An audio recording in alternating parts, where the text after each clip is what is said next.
right, first formative of the year. How did it go? Did you need to go back on your notes? If you didn't need to go back on your notes, you probably were really prepared. You did all of the lessons in class. You understood everything. Good job. You're on an awesome track to do well on your summative. If you found yourself really confused, needing to go back to your notes, or cheat off of one of your friends, that probably means that you weren't doing the work properly. Maybe you were just copying my answer key and turning things in. You didn't actually learn anything. So if you didn't do very well on this formative, that's okay. Maybe put a little bit more effort into doing the classwork. I know sometimes it's tedious, but it's the best way to actually learn and understand and master this material. Let's dive right in to our first formative. A cookie recipe calls for 2/3 of a cup of sugar and makes 3 dozen cookies. If you plan to make 8 dozen cookies, how many cups of sugar do you need? This question was taken pretty much right from your homework. I just changed up the numbers a little bit to see if you had a clear understanding of what you were learning. There are a couple different ways that you could solve this problem, because the first part is talking about 2/3 of a cup of sugar makes 3 dozen cookies, and you plan to make 8 dozen cookies. So in the book, when we were doing our homework, originally it was 2 dozen cookies, and from 2 dozen to 8 dozen, you just had to multiply by 4. So you multiplied 2/3 times 4, and you found out how many cups of sugar you needed. This time, I wanted to see if you had a really good understanding of this problem. Were you able to duplicate your work, but now for 3 dozen cookies? So I chose to reduce everything and see how much sugar I would need for just 1 dozen cookies. And then I was going to multiply it by 8. So for 1 dozen, so 2/3 of a cup of sugar makes 3 dozen cookies. Well, if I want to figure out just 1 dozen cookies, I need to divide this by 3. So that means 2/3 times 1/3, because dividing, I have to flip my fraction. So I have 2/9 cup for 1 dozen cookies. So that's 1 dozen. I need to make 8 dozen. So then I just multiplied the 2/9 times 8. And I got 16. 2 times 8 is 16, all over 9. Nobody ever says 16/9 of a cup of sugar. So I did convert that to 1 7/9, just so that it sounded nicer.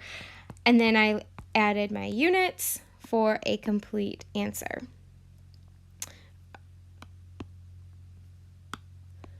For 8 dozen cookies. And then I accidentally ran too far into number 2, so I'll just shrink everything down and it fits nicely. Number 2, convert a salary of $50,000 per year to dollars per hour, assuming that the worker works 50 40-hour weeks. So this is converting our units, and we're going from a large unit down to something smaller. So $50,000 per year. I want to know dollars per hour. So I have my $50,000 for 1 year. And this problem said that the worker works 50 40-hour weeks, so 50 weeks out of the year. So 1 year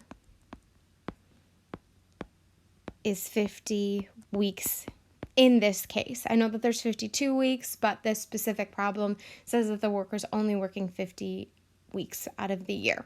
So that makes my year, that cancels out, so then my answer will be in dollars per week.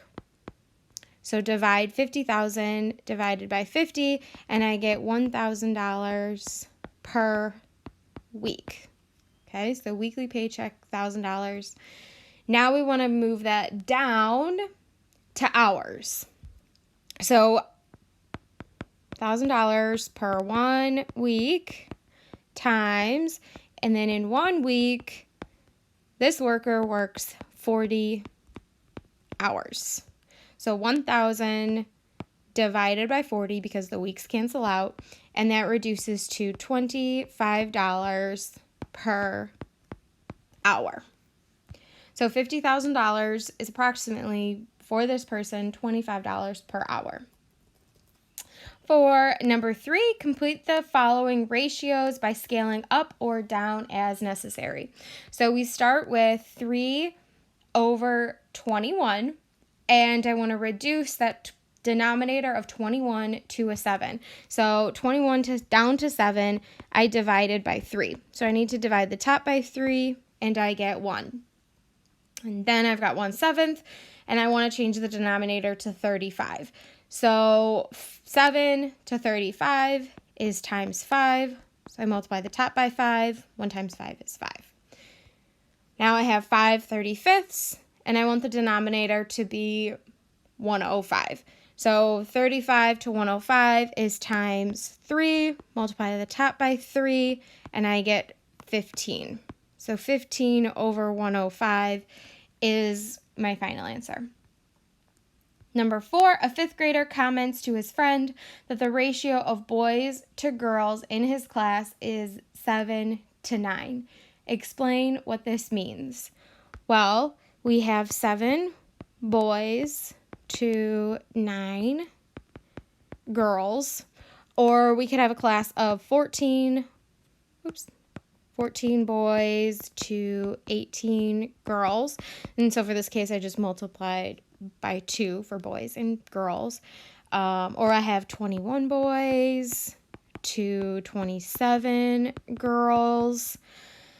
In that case, I multiplied each of them by 3. Or I could say that 7 out of, so this 7 was boys. So boys are part out of a whole. So 7 out of 16. So 7/16 of the class is boys.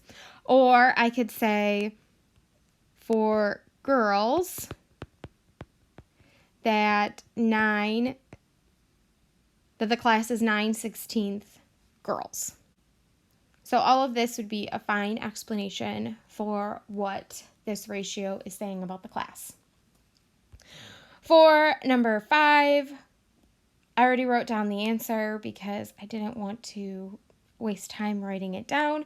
But going through this Venn diagram, interpreting in sentences, I don't care about like a full paragraph. I kind of used bullet points talking about a couple specific things. So this Venn diagram is talking about biology, calculus, and Spanish. Maybe it's students that are taking that class. Maybe it's students that have A's in the class, students that like the class, what have you. There's nothing more specific about those 3 classes. It could be students that are failing those classes for all we know. For my interpretation, I said that they like that class. So the students out in these outer bubbles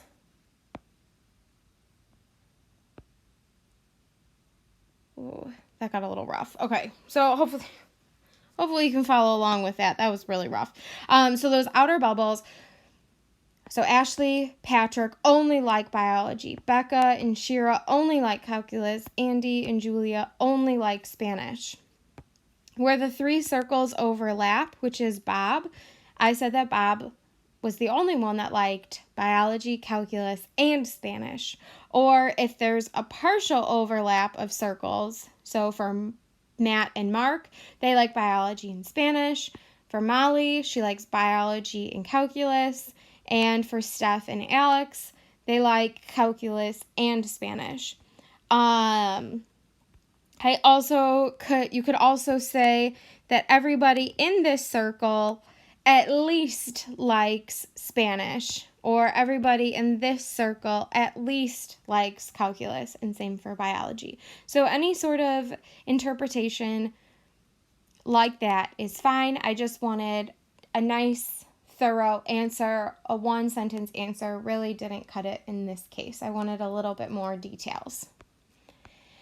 And then the last one is this nutrition label. You will see a nutrition label question on your summative, so be prepared for that. Part A, what percent of calories comes from fat? And remember, a percent or a fraction is part over a whole. And so the part is calories from fat over the total calories. So now I can go to my actual nutrition label and find those numbers. So I need calories from fat and total calories, which is calories and calories from fat. So 60 over 140.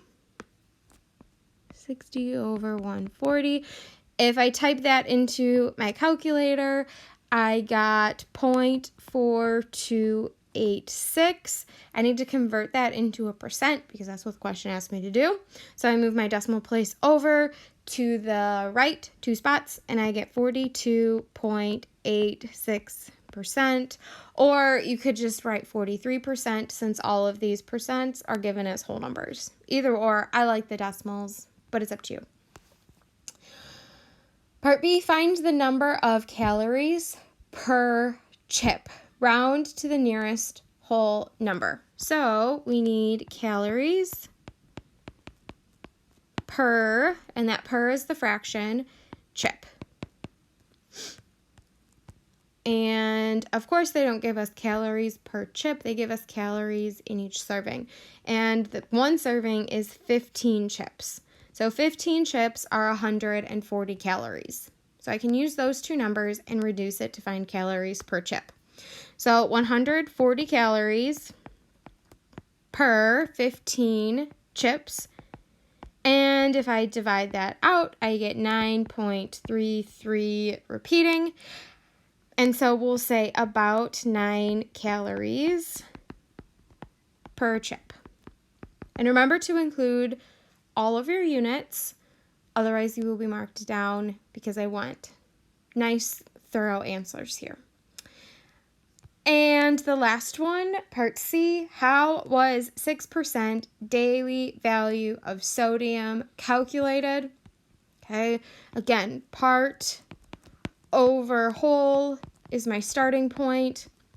And 6% of daily value of sodium.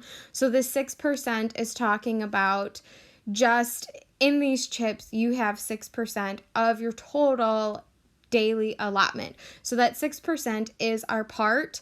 And so we have sodium in these specific sun chips out of the total daily sodium.